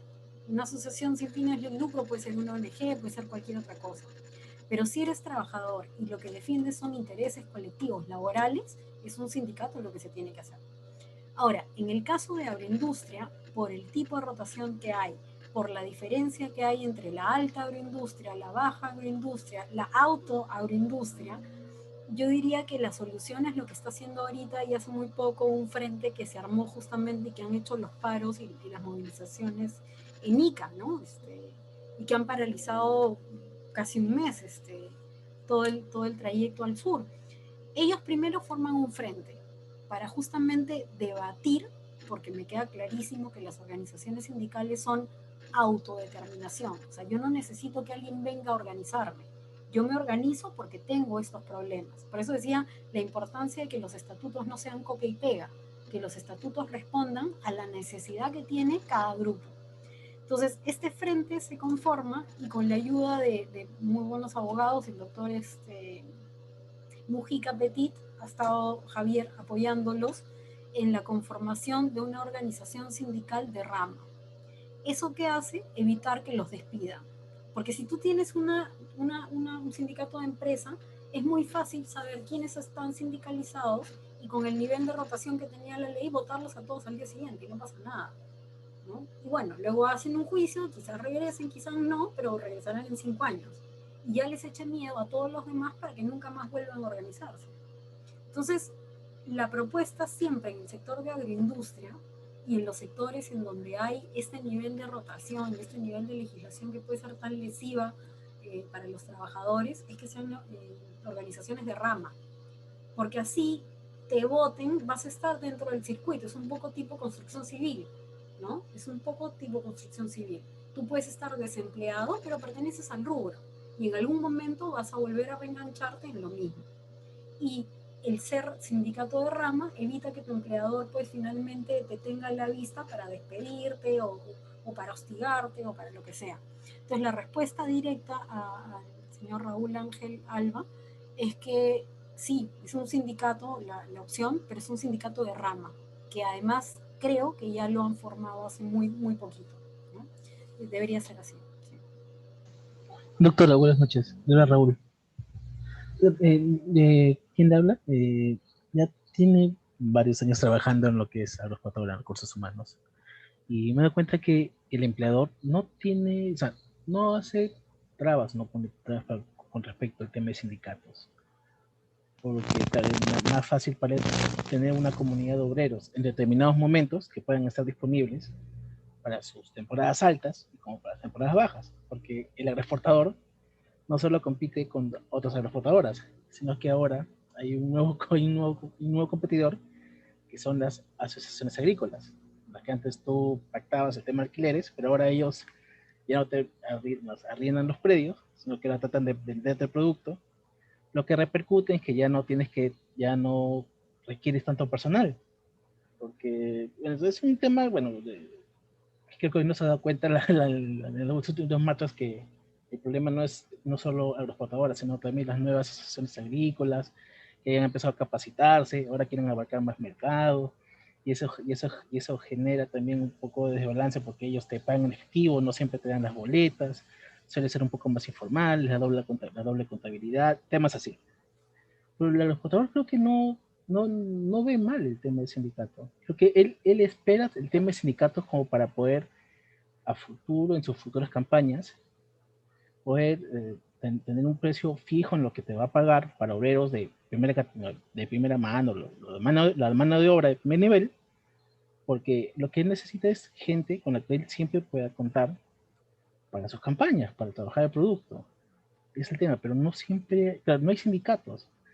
Y si tú, si bien tratas de organizar en el área más cercana a tu compañía, el problema es que hay tanta competencia, tantas ofertas que la gente del área próxima a tu fondo, a tu empresa, o sea, va a otros lugares y a veces hay ese tema de desbalance de que tienes que competir para reclutar gente. Sí, o sea, ahí el tema de la competencia, por supuesto, es uno de los principales problemas que tienen que abordar las empresas que tienen sindicato también, pero yo creo que el tema va por no entender que las organizaciones sindicales pueden ser tu partner, o sea, pueden cogestionar contigo mejoras. Yo no sé si en las empresas de agroexportación que conoces pues, se alegran cuando tienen sindicato. Yo la verdad hasta ahorita en muchos años ya que tengo en el movimiento sindical, nunca he visto que un empleador se alegre cuando tenga sindicato. O sea, esa cosa no pasa, ¿no? Esa cosa no pasa. Nadie dice, yeah, me llegó la carta de un sindicato, yupi, miren todos directorios. No, o sea, al contrario, entra un dolor de cabeza criminal al gerente de recursos humanos porque ella sabe que alguien le va a decir qué has hecho mal para que se forme una organización sindical. O sea, porque lo que presuponen es que algo está fatal. Porque sin eso seguro que no se armaba la organización sindical. Entonces, yo creo que bueno, tienes ahí como que el trabajo desde la gerencia de recursos humanos o de la parte de recursos humanos también de informar que los sindicatos pueden ser efectivamente agentes de cambio, agentes de cogestión y agentes de apoyo de las organizaciones empresariales, ¿no? Incluso para las épocas de competencia. Los sindicatos no están en contra de las empresas porque ellos les pagan. O sea, ellos mismos no van a sabotear la fuente de trabajo que les da alimento, ¿no?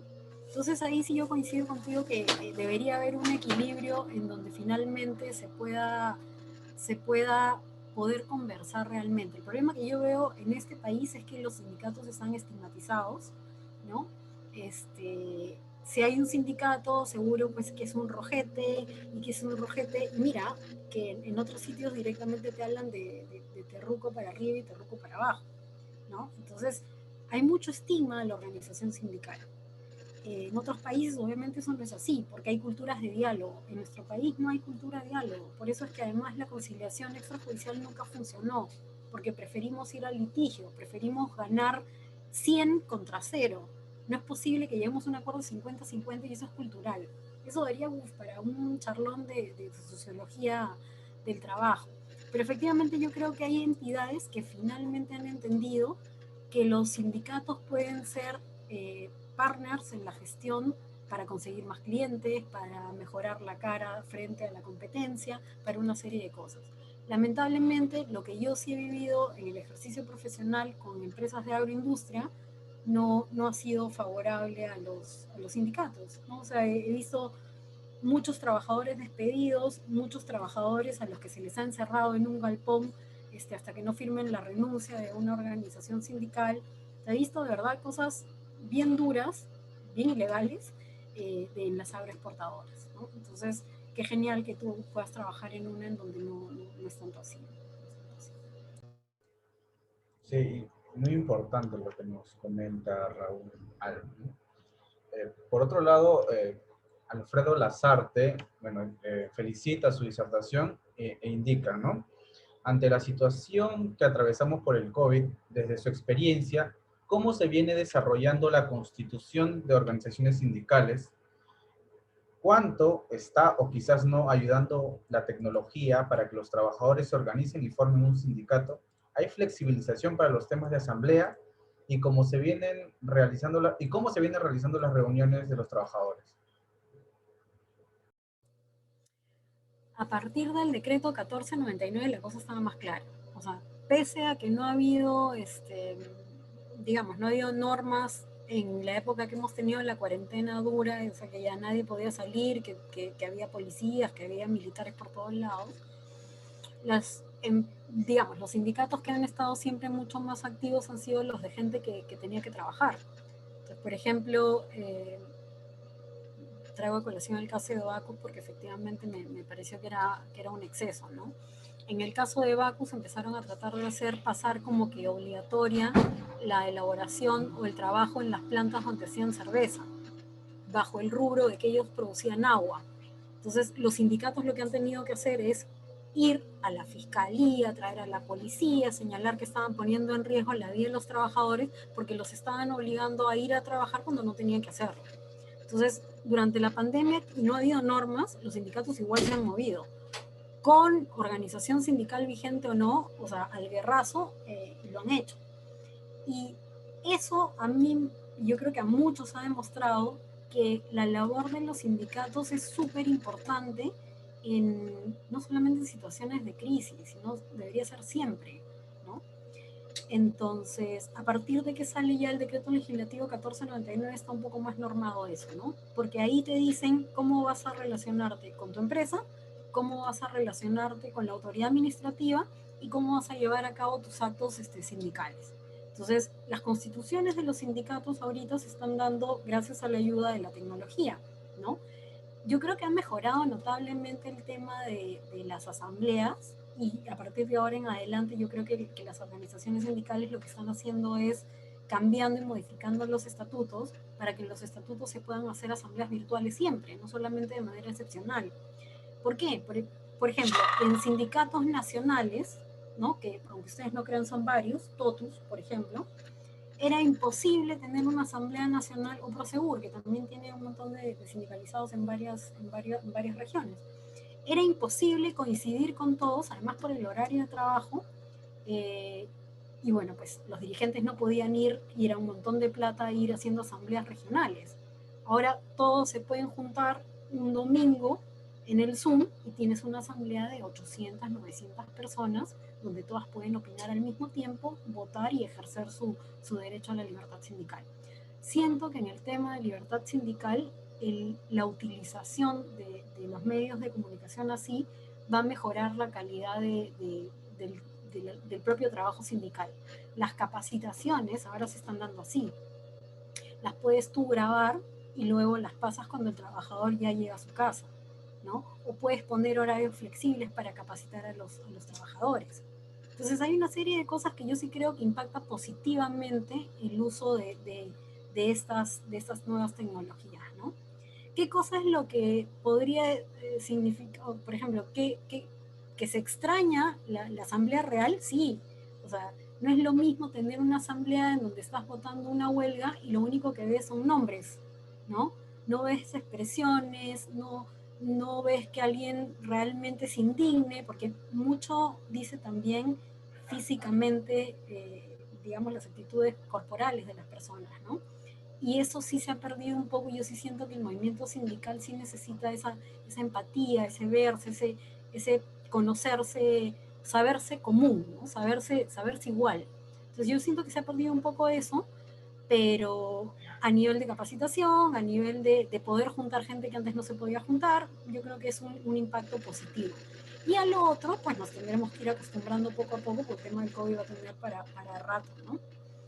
¿Se han flexibilizado los requisitos? Sí, porque antes te pedían un acta notarializada y un montón de cosas, y ahora lo que te piden es una declaración jurada. Es decir, por el principio de veracidad del proceso administrativo, tú presentas una declaración jurada como secretario general señalando que todo lo que estás diciendo es real, que se reunieron tal fecha, vía Zoom, en una asamblea virtual, tales personas a constituir, que se leyó el estatuto, que se aprobó, que le y ya. Y el ministerio ha creado una página web donde tú vas subiendo cosas, ¿no? Entonces tu declaración jurada la subes el estatuto, subes el DNI y ya está. Si hay cambio de junta directiva, subes también el acta de la asamblea por el que cambian a los nuevos directivos, ¿no? La nómina de la junta directiva y se inscribe. Debería eso indicar que se hace todo más rápido. Sin embargo, yo vuelvo a colación con el tema de la política y cómo tú te enteras pues de que algunos registros sindicales salen en 3 días y otros registros sindicales se demoran 3 meses. Y de pronto en Chincha la administración le pide a los trabajadores antecedentes penales basados en una ley de construcción civil que nada tiene que ver con una organización de empresa. Entonces tú dices, ¿qué le pasó al registrador? O sea, si toda la vida hace registros sindicales, ¿por qué pide cosas que no están en la ley? O sea, ¿a quién favorece que el registro sindical no salga en su título? ¿No? Entonces hay una serie de cosas que no están bien, pero creo que tienen que ver más con la política y con el actual momento que estamos viviendo. Pero las nuevas tecnologías yo sí creo que están impactando positivamente en la organización sindical y en el quehacer. Claro, es una de las pocas cosas buenas que ha traído esta pandemia, ¿no? El impulso de la virtualidad, ¿no? Por otro lado, Carlos Romer nos indica, si en una obra pública interviene el sindicato solicitando cupos de trabajadores, ¿existe alguna ley donde establezca cupos para una cantidad de trabajadores de la jurisdicción donde se realiza la obra? Y si no se incluye trabajadores de la jurisdicción, ¿la empresa que realiza la obra incurriría en alguna falta? Esa es su pregunta. Aumentando el estigma, ¿no? Sí, porque ahí estamos hablando directamente de los trabajadores de construcción civil, claramente, ¿no? Miren, en el tema de construcción civil también, sería solo 3 horas hablaría de construcción civil, ¿no? Construcción civil es uno de los pocos gremios que tienen ahora la negociación colectiva de rama. Entonces, en algún momento, hacia el 91, sí tenían una bolsa de trabajo y tenían otro derecho que tenía que ver con que si se hacía una obra en una localidad, tenían que contratar al 30% de personal de la comunidad.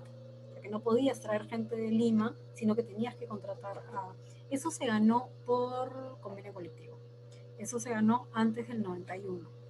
Pero cuando cambia la Constitución, cambia una cosa que era, antes del 90, las negociaciones colectivas como que se iban sumando. O sea, los derechos se sumaban, se sumaban, se sumaban. Se entendía el carácter permanente de las cláusulas. Entonces, no había que revisar todos los años cada convenio. Después del 90 hay hacia atrás una revisión de todos los convenios colectivos y algunas cosas quedaron vivas y otras no. Es más, CAPECO, que es la contraparte de la Federación de Construcción Civil, los llevó a la Federación de Construcción Civil hasta la Corte Interamericana, hasta el OIT, con queja y todo, porque no querían negociar por rama. Porque ya la Constitución del 93 decía que si no había acuerdo de partes, primaba la empresa. Imagínense construcción civil negociando por empresa, era imposible, ¿no? Entonces, se hace un proceso como de 7 años y se ratifica la negociación colectiva de rama en este sector. Entonces, en algunos convenios colectivos de algunas regiones, esto todavía se aplica por usos y costumbres. O sea, que hay un porcentaje de trabajadores que tienen que ser contratados con la localidad. Ahora, otra cosa distinta es que venga un grupo de salvajes a pedirme un cupo en una obra pública o privada. Esos no son sindicalistas, o sea, esos son delincuentes, eso es diferente. Pero como les digo, el derecho a tener personas de construcción civil dentro de una región y contratar un porcentaje mínimo era parte de convenios colectivos que la propia Federación de Construcción Civil ganó para garantizar el empleo en las regiones. Porque además venían de una época donde todas las construcciones eran en Lima. Y entonces las regiones pues no tenían ingresos y todos los trabajadores tenían que venir para acá si querían trabajar. Entonces se garantizaba que si había una obra en una región, pues tenía que contratarse a gente de ahí. Sí, pero eso no emana de una ley. Eso es parte de un convenio colectivo allá por el 91. Claro. Por otro lado, Orquídea Tapia Salinas dice, en el caso de los trabajadores que están en suspensión perfecta forman parte de un sindicato, ¿dónde? Bueno, quiero entender si aportan o no, ¿no? Esa es su pregunta. ¿Cómo aportarían? ¿Dónde aportarían? Es que eso también es autodeterminación, ¿no? O sea, en el caso de los trabajadores de suspensión perfecta se han quedado sin trabajo y sin plata. O sea, y por más CTS que hayan podido sacar, incluso algunos yo creo que a los 2 meses ya no tenían CTS, o a los 4 meses ya no tenían CTS, porque lo mínimo para sacar era tener 4 remuneraciones. Entonces lo que les ha tocado vivir a los que han estado en suspensión perfecta ha sido muy difícil, ¿no? Hay un montón de suspensiones perfectas, además, que han sido rechazadas en el Ministerio de Trabajo a lo largo de 4 meses, cuando se dijo que el proceso se iba a revisar en un mes, ¿no? Esas suspensiones perfectas han traído consigo que les devuelvan el trabajo y que les paguen a esos trabajadores los devengados del tiempo que no han laborado, porque se entiende que han presentado información falsa o que han querido valerse digamos, de la pandemia para desaparecer gente, ¿no? La gente que está en suspensión perfecta tiene el contrato suspendido, no terminado, y en tanto el contrato sigue vigente, solo suspendido, sigue siendo sindicalizado de su organización sindical. Hay gente o hay sindicatos que han optado por suspender el pago de cuota ordinaria a los compañeros que estaban en suspensión perfecta, y más bien acordaron que los que estaban trabajando dieran un poquito más de cuota solidaria para ayudarlos. Pero eso es autodeterminación pura. Hay otros trabajadores que han decidido que justamente necesitan más dinero y que no han suspendido ni siquiera a los de la suspensión perfecta en la cuota sindical. O sea, pero eso depende de la autodeterminación de cada organización sindical. A mí me gusta la fórmula de algunos sindicatos, la primera que yo les digo, que suspendan el pago de las cuotas ordinarias de los que no reciben un sol y por el contrario solidariamente los otros aporten para por lo menos hacerles una bolsa de víveres o algo, ¿no? Finalmente, yo no sé, el alma de las organizaciones sindicales o el pilar en donde se basa la propia organización sindical es la solidaridad, ¿no? Entonces, pese a que parezca una palabra que se ha perdido ya allá con el Quijote, todavía existe a través de las organizaciones sindicales, ¿no? Claro, sí, yo también concuerdo con usted que el sistema de reparto creo que sería la mejor opción. No solamente un sindicato, una nación, ¿por qué no? Ahora, recientemente se ha emitido, bueno, se ha aprobado un proyecto de ley, seguramente usted es muy al tanto de eso, acerca de la protección de aquellos dirigentes sindicales, ¿no? Y hay algunas modificaciones que se pretenden realizar a la nueva Ley Procesal del Trabajo, el artículo 2, 55, incluso la incorporación de un artículo 49A, ¿no? Se acerca de la protección judicial, ¿no? ¿Usted qué opina al respecto? Porque, bueno, es controvertido actualmente porque he visto muchas opiniones diversas, ¿no? Algunos indican que por ahí podría haber una limitación desproporcionada a la facultad sancionadora, u otros, por el contrario, indican que a mayor protección mucho mejor, porque al final estamos en un sistema que no puede, que tiene que ser progresivo en todo caso, ¿no? De protección. Entonces, yo quisiera saber su opinión. El proyecto de ley que tú señalas tiene mi aplauso, mi aprobación, o sea, porque es incluso, ni siquiera es que es creación heroica, es lo que se hace en otros países, ¿no? En Uruguay, en Colombia, primero tienes que demostrar que el dirigente sindical ha cometido una falta suficiente como para despedirlo, y una vez que está comprobado, se lo despide, porque tiene que haber algún mecanismo constitucional que realmente se proteja al trabajador sindicalizado. Pues a mí no me parece que haya ningún límite ni nada. Si tú estás seguro que este trabajador, dirigente sindical, ha robado, bacán, lo pruebas en un proceso judicial y cuando se demuestre que es verdad que ha robado, ya está, o sea, lo votas. Pero lo que pasa aquí es, yo voto a toda una junta directiva porque me da la gana, porque incluso a veces es así de obtusa la cosa, ¿no? O sea, el caso más emblemático que yo recuerdo de gente que ha votado y el gerente diciendo me da la gana fue cuando vino Claro. Cuando llegó Claro acá, bueno, Team Claro, votó a toda la junta directiva. Y la junta directiva que se formó eran los mejores agentes de ventas. Todos ellos eran perfectos profesionales, tenían premios y tal. Se forman como organización sindical y los votó a todos, a toda la junta directiva. Hacen el proceso, regresan por acción de amparo, los reincorporan y los volvieron a votar. Entonces esas personas, sí, bueno, los mexicanos son bien raros con su libertad sindical. Entonces, tú dices, ¿no? En un sistema donde los empresarios dicen que todo es súper rígido, que la ley de relaciones colectivas es muy rígida para ellos, que los sindicatos poco más ya dirigen las empresas, que la forma de despido y son las 12 remuneraciones los hace quedar en quiebra. cuando en realidad tú ves que es tan fácil despedir dirigentes sindicales, matar organizaciones sindicales, no negociar colectivamente y no pasa nada, entonces tú dices, algo está fallando, ¿no? O sea, algo está mal. Entonces yo sí considero pues, que no están dando el Estado la garantía para la libertad sindical que mandata la Constitución, ¿no? Ese proyecto de ley que lo ha presentado además un congresista, que es el presidente de la Comisión de Trabajo, el congresista Oceda, me parece que es un buen aporte para cumplir con el rubro de garantía a la libertad sindical en un país donde la libertad sindical no llega ni a 5%. Ya ni hablamos de cobertura de negociación colectiva, solo de registro sindical. En el sector privado solamente tenemos 5% de representación sindical, a lo que teníamos antes que podía ser pues 40-60%, ¿no? ¿Eso qué cosa hace? Incluso que no haya redistribución justa de la riqueza de la propia empresa, que hay estancamiento comercial, que no, o sea, trae una serie de cosas, ¿no? Y la otra cosa que yo pienso que tenía que señalar es que ese proyecto de ley a mí me parece que está simpático. No creo que pase en el pleno, ¿no? Porque la verdad es que no creo que haya no creo que tengan muchas ganas de aprobar una cosa así, porque efectivamente se les crispan los pelos cuando la parte de la función de dirección que tiene la empresa es tomada, digamos, es tomada por asalto por los sindicatos, ¿no? Entonces, ahí no creo que pase en el pleno.